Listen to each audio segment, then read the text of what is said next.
साधारणतः मेथी को आम एक मसला भाव में व्यवहार करिथाउ किंतु आपण जानी आश्चर्य हेबे यार रही अनेक औषधीय गुण एथिरे protein total lipid fibre calcium iron phosphorus potassium zinc manganese vitamin C vitamin B sodium carbohydrate भली पोषक तत्व रही थाए तेणु यह आम स्वास्थ्य को उन्नत करिबारे सहाय्य करिथाए। तेबे आज मु आपनकु कहबी खाली पेटरे मेथी पानी पीबार लाभ संपर्क रे वा फायदा संपर्क रे। एही पानी शरीर को डिटॉक्स करिथाए। एही पानी पीबा द्वारा शरीर रे रक्तर शर्करा स्तर नियंत्रण रही थाए। प्रतिदिन सकाळे मेथी पानी पीबा द्वारा शरीर सुस्थ रही थाए।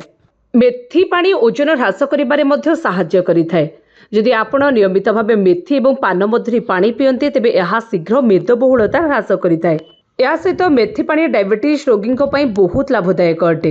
यह शरीर में सुगार अवशोषण को धीर करे और इंसुलिन संवेदनशीलता को वृद्धि करिथाए।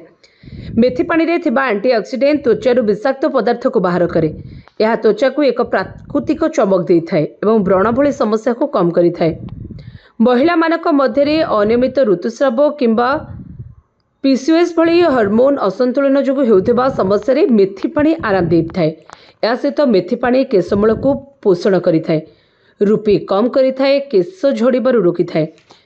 आ नियमित भावे मेथी पानी पीले किछि दिन मध्य यार प्रभाव देखा दे थाए। तेबे एबे आपण भाबुथिबे मेथी पानी को बनैबा केमती।